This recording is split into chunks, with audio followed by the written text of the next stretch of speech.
Welcome to Voices of the Community, which explores critical issues facing Northern California communities. We introduce you to the voices of community thought leaders and change makers who are working on solutions that face our fellow individual community members, neighborhoods, cities, and our region. This is George Koster, your host. This episode is part of our series exploring COVID-19's impact on nonprofits and small businesses in the San Francisco Bay Area. Back in April of 2020, when we decided to create this ongoing series on COVID-19's impact, first on nonprofits and then on small businesses in the San Francisco Bay Area, we, like you, had no idea how long the pandemic would go on and what the health and economic impact would be in our community. As we enter our second year of the global COVID-19 pandemic, with record numbers of both cases and deaths, our schools, businesses, and governments are still struggling to deal with the health, economic, mental, and societal impacts of the latest Omicron variant. This all adds to the ongoing uncertainty of our ever-changing indoor and outdoor, vaccinated and unvaccinated protocols, and the politics of the pandemic that will drive how we all come back together as a unified or fractured community. We will continue to shine a spotlight on the nonprofits and small businesses that make up the fabric of our community, along with the founders and staff who are struggling to deal with the impact of the COVID-19 pandemic on their operations, services, and sustainability until we can all get to the other side of the pandemic.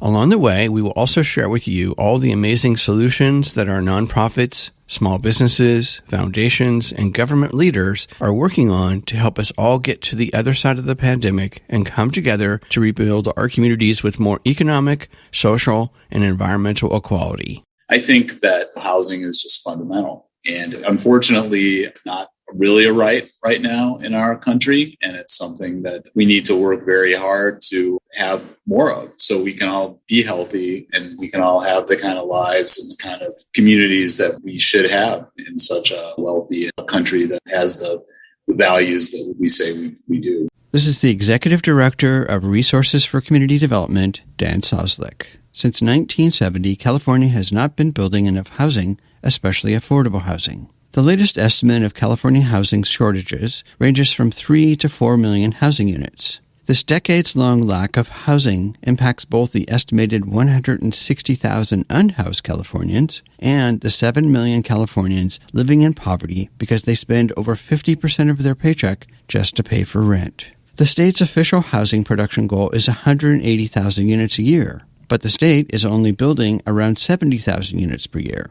It is with this background and context that we wanted to feature Resources for Community Development and their holistic approach to not only building affordable housing, but providing wraparound services for their residents. I'm joined remotely by the Executive Director of Resources for Community Development, Dan Soslik, and the Director of Community Development, Brianne Gala, along with Resident and Secretary of the Resources for Community Development Board of Directors, Katie Giles. Welcome to Voices of the Community, Katie, Brianne, and Dan.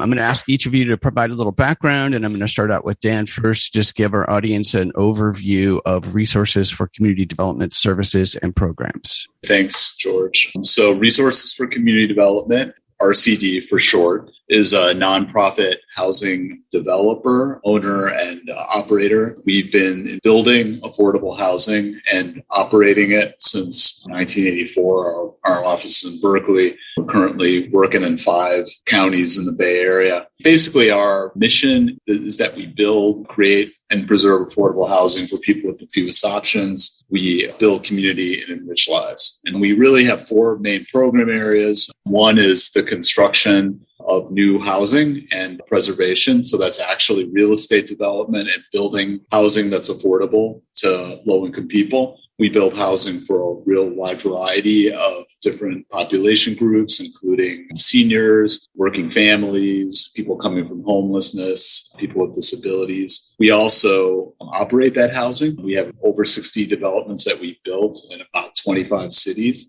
So we make sure that the housing remains in great condition and really works well for its residents. We also provide social services for our residents, services to help them really enhance their quality of lives. Could be any number of things. Health services, could be counseling, just many other social kinds of community building programs. And we also have a community development department, which is what Brianne heads up. And that's really the work we do with communities that are surrounding our housing developments. Thank you. It's a good overview. And Brianne, I'm going to turn to you and ask you to dive a little bit deeper because you are Director of Community Development. And I think within that, your kind of suite of services is also your resident services, which from what I can gather also ties into community development. Thank you for the opportunity to be here. RCD's community development work really reflects our growing commitment to greater impact in the communities where we have housing and services for our residents. We have been focused really deeply the last few years in the unincorporated communities in Alameda County. We started that work in 2015 when we worked with the county and local community organizations to develop Ashland Place. It's this great affordable housing building that also has a market hall on the ground floor that supports low-income entrepreneurs in the area. So building on this effort and on all this momentum, RCD launched a pilot in 2017 to really address the comprehensive community development needs in the Eden area in the unincorporated part of Alameda County. So we've been focused on everything from placemaking to health programs to building people power. And we're really working alongside community members to drive this positive change in the unincorporated communities. So that's a bit of an overview of our biggest initiative in the community development department. We also have, as you brought up, a resident services department. Dan talked a little bit about the type of work we do there.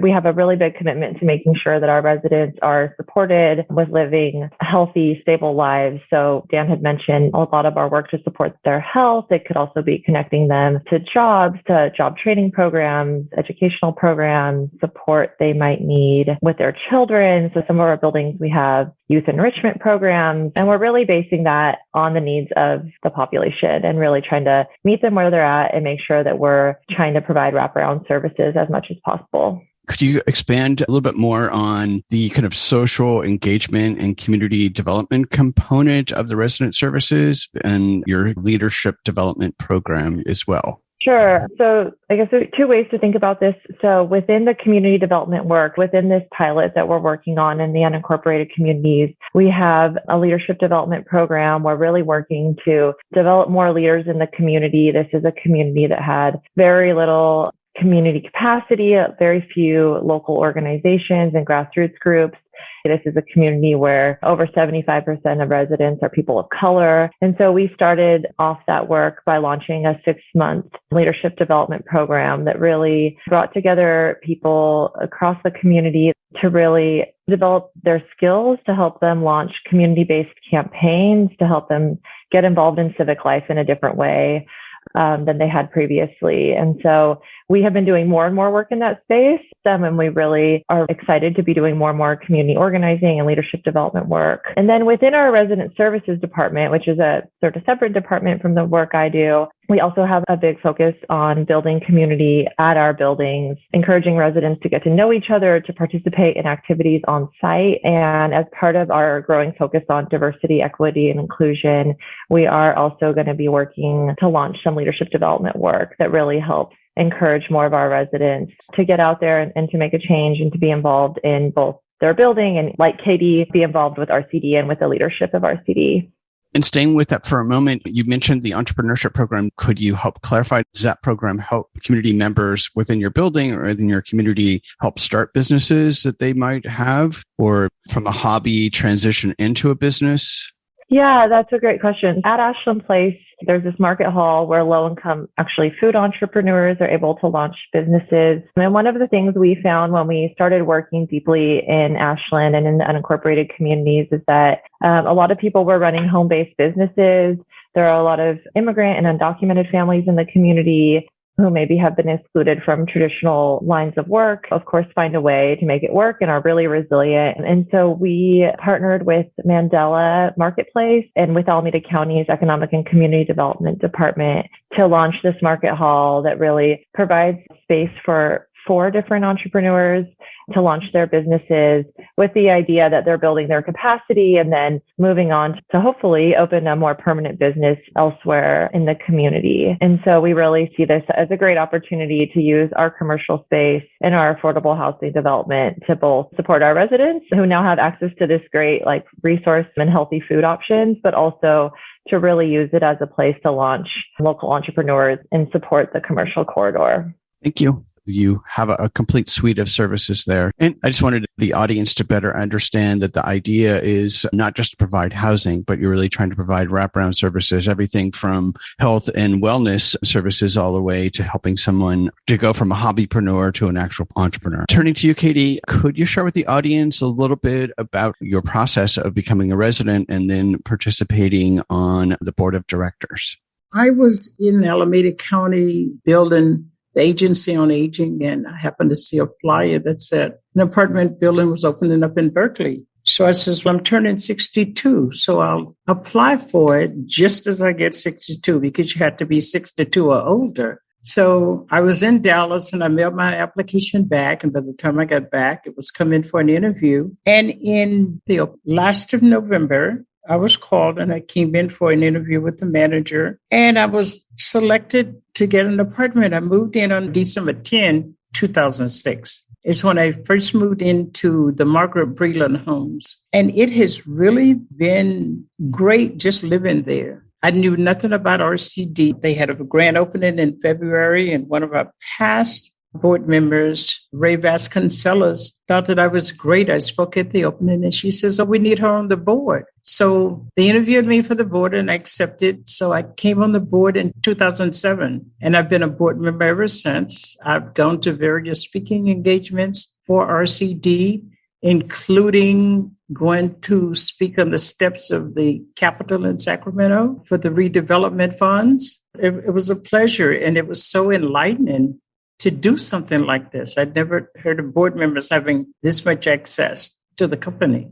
Had you ever been on a board of directors on any, whether it's a nonprofit? No, I had never worked, not as a member of the board of directors, but I had worked closely with a couple of companies in Dallas with their board of directors, and they were nonprofit organizations. One was a volunteer organization, and we would go out and speak to groups about volunteering in places like the Association for Retarded Children, the Association for Deaf, Blind, and like that. So I was used to the volunteer part of it, but I had never served on a board. So with RCD being a nonprofit, it was not completely new to me working with a nonprofit. And it's very nice to see that the organization is bringing a resident in to participate in the governance of the organization itself. Dan, coming back to you, I'm going to ask you to take more of a bigger picture impact and then go back to Brianne and ask her to provide a little bit more granular impact about how COVID-19 and all of its variants has really impacted resources for community development. It's quite a question. I could probably go on for quite a long time, and I try to boil it down a bit. But the beginning of COVID is now quite a while ago. Really looking back a ways, and I'll tell you, it was challenging. It didn't feel desperate, but it felt really unprecedented for us because the first thing we all, of course, had to do was to begin to work remotely, which, of course, was a big shock to the system. But then I think we were really quite concerned about the health of our residents. We house almost 5,000 people, and people were getting sick. There weren't vaccines. We have senior buildings. We have buildings where people come to work with our residents. And so one of the things that we really spent a lot of time doing was to initially make sure that our residents were as safe as possible. The rules of how people interacted in the buildings changed. We had to take staff out of those buildings that were some of our services staff that would normally work one-on-one with people, and that happened remotely.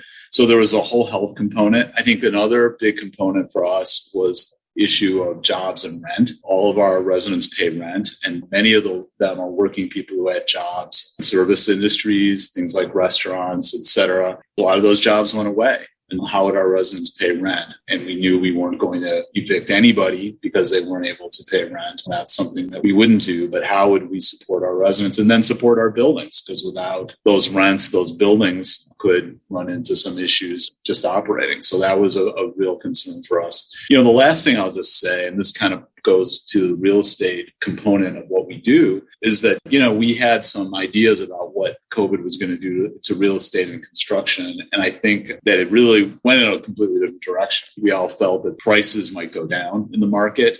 Fair market rents could go down, or in the market could go down. Maybe it would be easier to buy sites and buildings. The opposite happened. things got more expensive and construction costs just have gone up tremendously for us. And we're now dealing with all the supply chain kind of issues where the cost of lumber is, far higher than it was 2 years ago. The cost of systems that we need for our buildings just to be able to get them. You can't necessarily even buy things like refrigerators or get them delivered on time. So because we do a lot of things, the issues and the impacts are, tremendous. And of course, we're still in it. Things are changing all the time and we're trying to adjust on the fly. I would say that it was challenging. Also, we learned a lot from it in terms of how we function.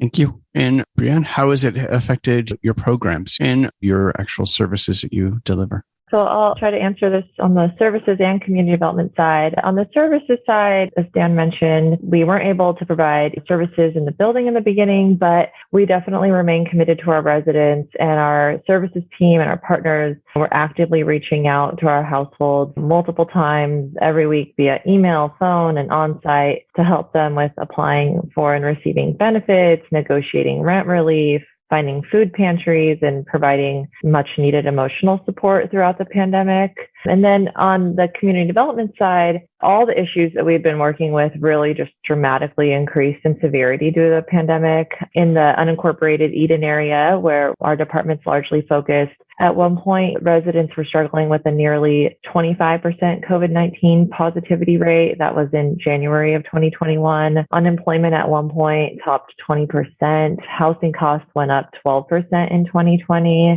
And then we found that a lot of our immigrant and undocumented folks in the community were excluded from applying for local, state, and federal relief efforts. So we have been incredibly busy since the pandemic, really trying to make sure that our communities are housed and fed and cared for. I think while also really trying to address the systemic and structural issues that really allowed COVID to spread so rampantly in predominantly Black and Brown communities where we're working. And so I think trying to find some balance between helping people with their immediate needs is just always a priority for us, while also taking a look at some of the bigger picture advocacy that we need to do to continue to address the systemic inequities has really been our focus in the past almost 2 years.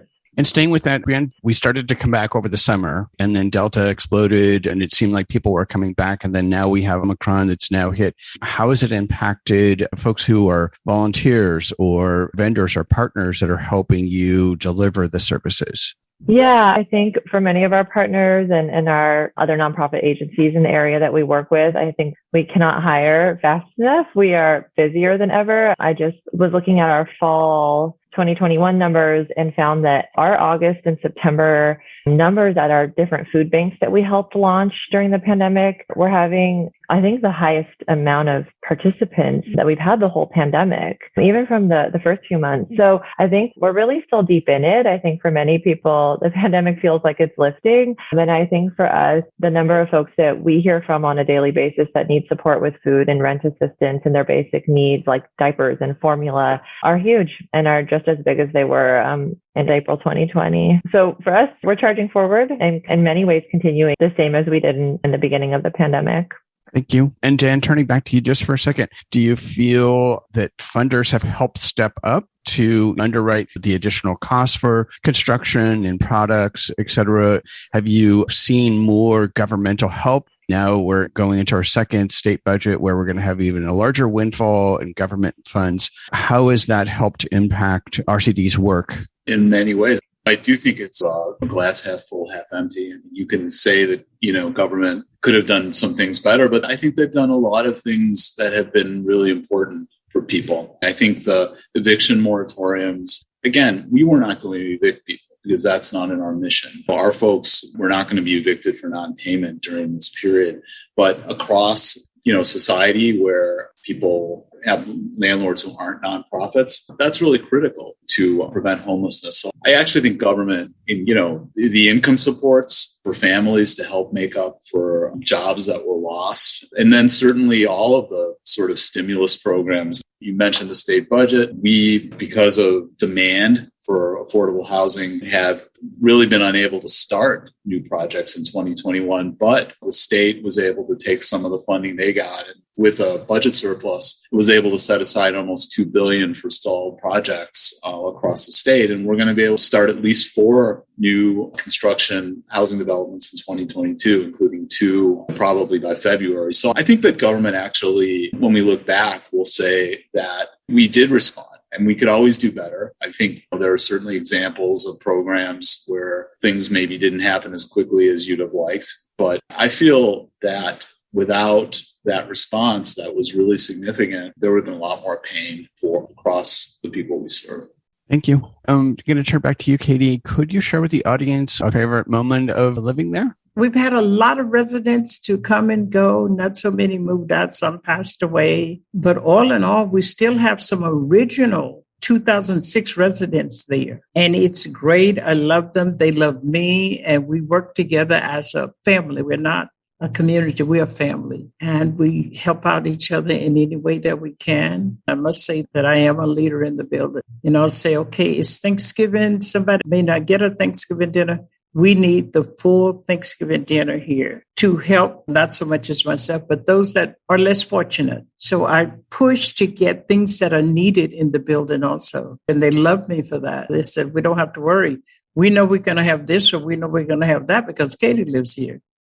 So I love that. And I love working with each and every one of them. Thank you. Very nice story. I'm going to turn back to you, Brian. And could you share with the audience what you feel has been one of the biggest impacts RCD has on our community, but also the residents, as well as the community outreach that you do? Sure. I'll start with the community development work. So in our department, we have pretty recently created and been a part of launching a grassroots resident-driven organization in the Eden area that's called My Eden Voice. Part of our work in that space is that we fundamentally believe that those most impacted by inequality and poverty and housing instability and civic marginalization are the ones that should really lead the work. And it's really their voices that should be centered and should really be them at the center of all of our advocacy that we do. And that's what My Eden Voice is focused on. And so I'm really excited to be a part of this initiative. And I'm really excited that RCD is focused on building long-term capacity in the communities where we do work. And, we own over 70 buildings and are not going to probably be able to do intensive neighborhood and community development work everywhere. But it's really great in the Eden area that we are able to make such a kind of important, intensive investment in the people in this community, in their leadership skills, and in this organization that will hold this work moving forward. And on the resident service side? I think one of the things we always talk about at RCD is that our biggest focus in our services work is really keeping people housed. And a lot of our portfolio is housing for folks who are formerly homeless and unhoused. And we do all we can to provide them with everything they need beyond their housing to really make sure that they're able to thrive in place and remain long-term tenants of ours. And so I think every day that they continue to live successfully and stably in our buildings is a win for us and something that we're really proud of. Thank you. Jen, coming to you from a global perspective, what do you feel has been RCD's biggest impact? And you obviously have impact across multiple communities. I do see the housing production just being very impactful. Now we're housing over 5,000 people, and that's quite a responsibility, but it's quite an impact, particularly now that the housing crisis over the years has just gotten so much more challenging for so many more people. Homelessness has just exploded, and giving people just a place to live, as Brianne said, helping them stay and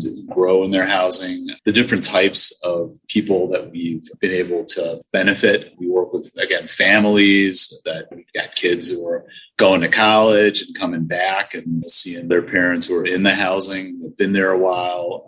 I think that housing is just fundamental. And it's unfortunately not really a right now in our country. And it's something that we need to work very hard to have more of so we can all be healthy and we can all have the kind of lives and the kind of communities that we should have in such a wealthy country that has the values that we say we do. So I think each time we're able to complete a housing development, which is often pretty challenging, it's very wonderful from my perspective. And again, it's a long-term thing. It's not a one-time thing. It can be a lifelong thing for the people fortunate enough to live there. Dan, staying with that for a moment, and you may or may not have these numbers just at the top of your head, but I'm just thinking of the multiplier of building one of the RCD communities. So you've got the housing, the construction component of it, you've got the residents, you've got the services. Could you share a little bit about that? It's funny. I don't necessarily have a multiplier number, but it's true that we provide jobs in the construction. I think there's probably well over 100 jobs that are created in construction, and our jobs do pay prevailing wage, so they're well-paid construction jobs. And I think also just in terms of the longer-term impact, I think that's really important because what we do is not cheap. And, one of the challenges is getting it financed and getting it built. These are buildings that are going to be there 100 years or more, right? They're buildings that are very well built, and they are buildings where people are going to have multiple generations of families and individuals, households will be in those buildings. So I think that when you look at when we build housing and preserve it, we just renovated essentially a 100-year-old hotel in downtown Oakland, that was basically a slum building. It was a building where people were living in horrible, deplorable conditions, and we were able to move in and keep it affordable. That, to me, there's a benefit of time, and that's just really important to think about in these investments. Thank you. And Katie, coming to you, what do you feel has been the biggest impact of RCD's housing? You obviously sit on the board, but you're a resident. What do you feel has been the biggest impact on your fellow residents of being able to be a part of the RCD community?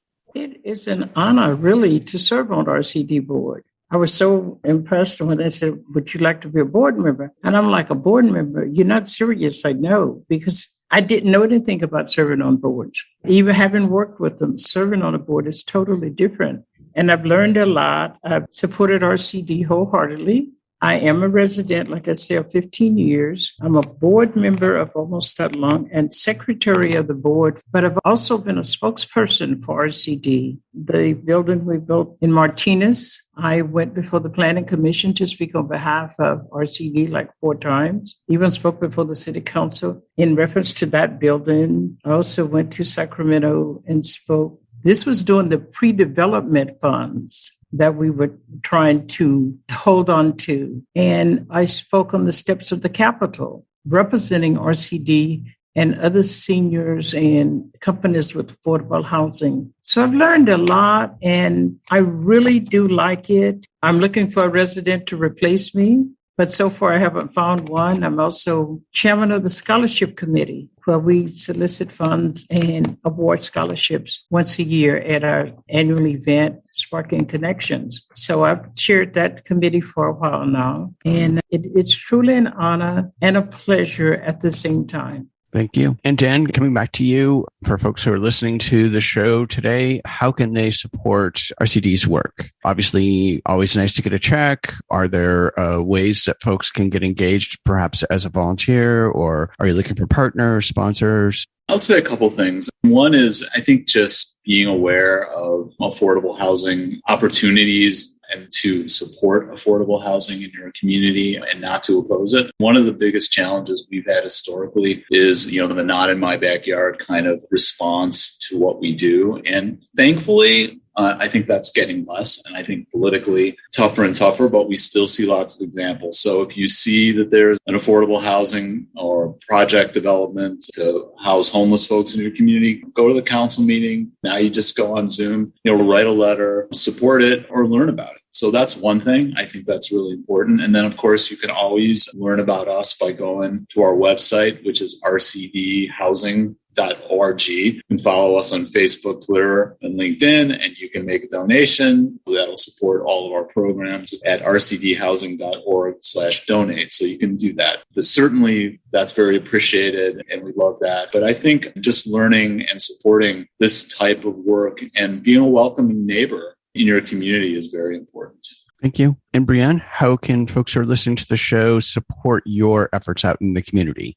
So in addition to the things that Dan mentioned, we are looking for volunteers. Folks can email me. My email's on our website. And we are specifically looking for volunteers right now, moving into 2022, that can help at our various food banks and support rent assistance distribution in the community. So we always appreciate volunteers and extra hands. And also love support with our advocacy work. We have a few different campaigns we're working on right now. One to expand renter protections in Alameda County. Another is our equitable recovery campaign, where we're really trying to push that we recover better from the pandemic and really try to drive more investments that are really going to support communities of color and low-income communities across Alameda County. So if you want to get involved, we're always looking for folks that can speak at public meetings and really be in partnership and in community with the residents and community members that we're working with. Thank you. Staying with you, Brianne, could you share with the audience one of your favorite moments of working in RCD and your community outreach efforts? One of, I think, my favorite memories of working at RCD was the first successful policy campaign that we won was back in 2018. This was really kind of the first time that we'd brought together just a really diverse array of community members and partners and our residents to demand the Alameda County Board of Supervisors address the lack of civic representation in the area. And we really wanted the county to create a municipal advisory council. And we really felt like that would really be a game changer for the unincorporated communities. And for many community members, this was like their first time being at a public meeting and giving testimony and canvassing and door knocking and getting to know each other and designing their own campaign strategy. And I think that feeling in the air when we won, that coming together as a community was really the way to drive change and to really create stronger communities across the county. It's really always like a feeling that will stick with me and that compels me every day to keep working at RCD and to keep with our community development work. Thank you. Nice story. And Dan, how about you? Favorite moment? I think for me, and I touched on some of this before, it's really when we're able to complete a challenging housing development and finish it out and see the residents move in. I've been fortunate enough to see that happen a number of times. And Katie mentioned the development that she actually did advocate for us and courageously went in front of a community that was, quite skeptical, to say the least, about this building, which houses frail elders. And we were able to overcome a number of obstacles and open that building. And it's just a tremendously beautiful building. And at the grand opening, I had people, from the neighborhood who kind of looked at it and said, oh my goodness, this is just far nicer and completely not what we expected.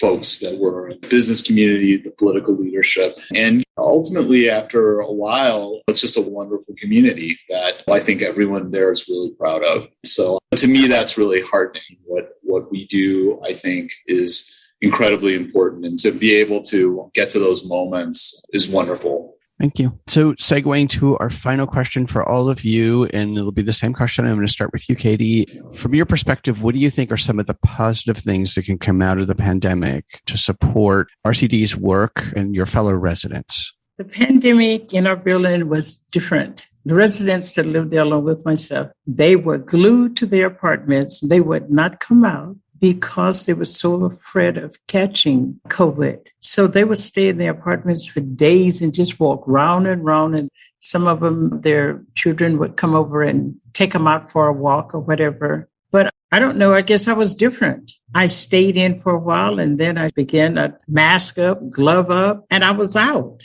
And when they saw that I was still going and not really staying in, that gave them a little spot. So they says, we could come out? Sure, you can come out. Just make sure you have your mask on. If you're worried about, put gloves on your hands or whatever, and sanitize. So I think it was an inspiration to some of them in the building to just come out of their apartments, because when you stay shut up in your apartment 7 to 10 days with nobody, you're just looking at the walls, it's different. It's truly different, because when the pandemic first hit, I had just gone to the doctor and we had lost a guy that lived in the apartment right next to me. And I was in the elevator with him the morning that he went to the emergency, and he never made it back, but we didn't know what he passed from. So my doctor says, you have to quarantine yourself for 14 days because we don't know if he had COVID. So I would wait until 10:30 or 11 o'clock at night to go check my mail. And then I would have my mask and my gloves on and everything.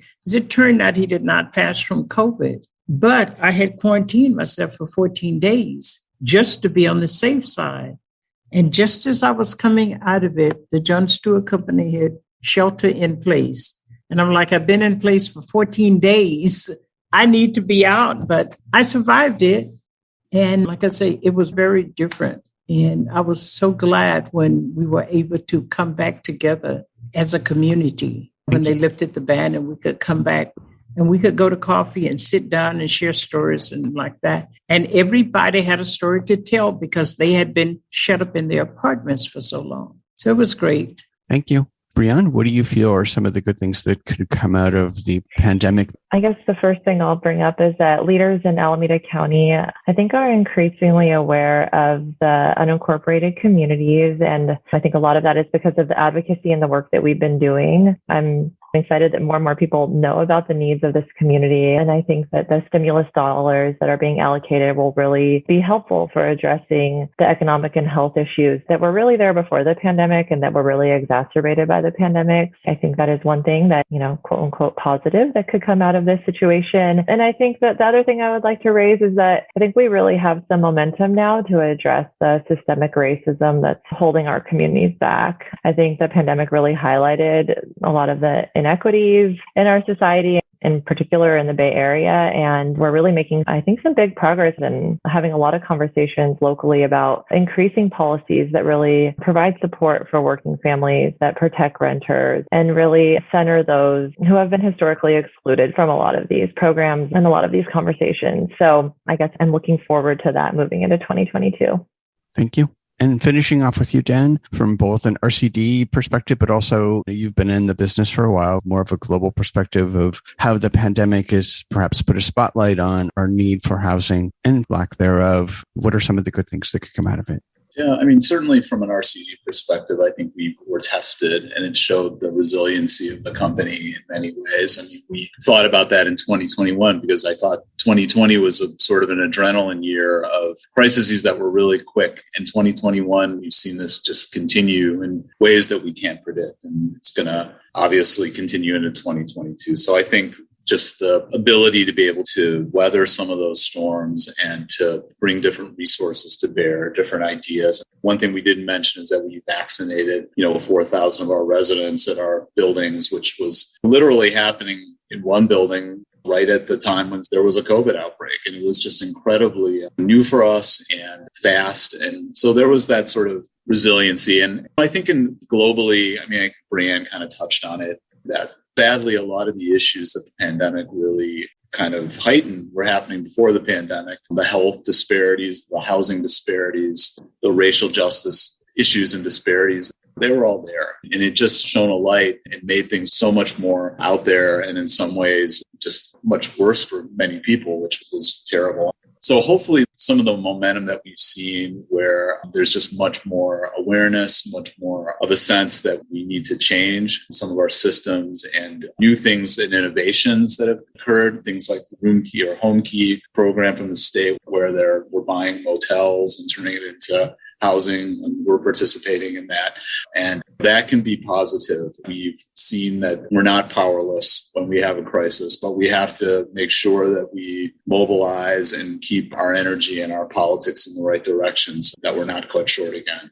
Thank you. I want to thank Dan and Brianne for sharing resources for community development programs and services work today. I also want to thank Katie for sharing her experience with both living in a resources for community development complex as well as participating in its governance. We'll make sure that listeners have your contact information, your website, and your social media so they can apply for residency at a Resources for Community Development project and also get engaged in your work and to help our unhoused and our low-income community members find housing. So please stay safe and healthy as we all work our way through this new pseudo-normalcy. Thank you very much. It was an honor. That's it for this episode of Voices of the Community. You've been listening to the voices of the Executive Director of Resources for Community Development, Dan Soslik, and the Director of Community Development, Brianne Gala. along with Resident and Secretary of the Resources for Community Development Board of Directors, Katie Giles. To find housing, volunteer, and make donations, please go to rcdhousing.org.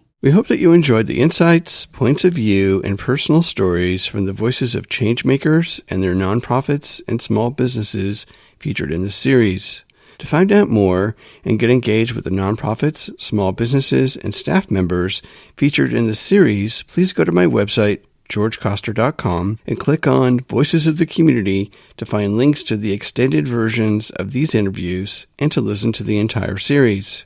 After listening to these stories, we hope that you will consider making a donation and volunteering to provide a hand up to your fellow community members. Today's episode was made possible by the audio wizard and our associate producer, Eric Estrada, and the graphics magic of Casey Nance from Citron Studios, along with the wonderful crew at the San Francisco Public Press and KSFP. Voices of the Community is supported by a grant from the James Irvine Foundation, dedicated to a California where all low-income workers have the power to advance economically. More at irvine.org.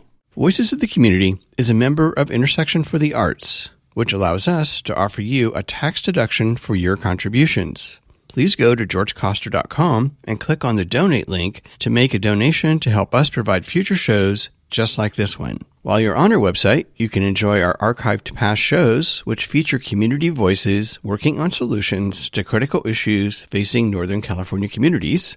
And you can sign up for our newsletter to find out more about future shows, as well as shows and events from the organizations that are included in our episodes.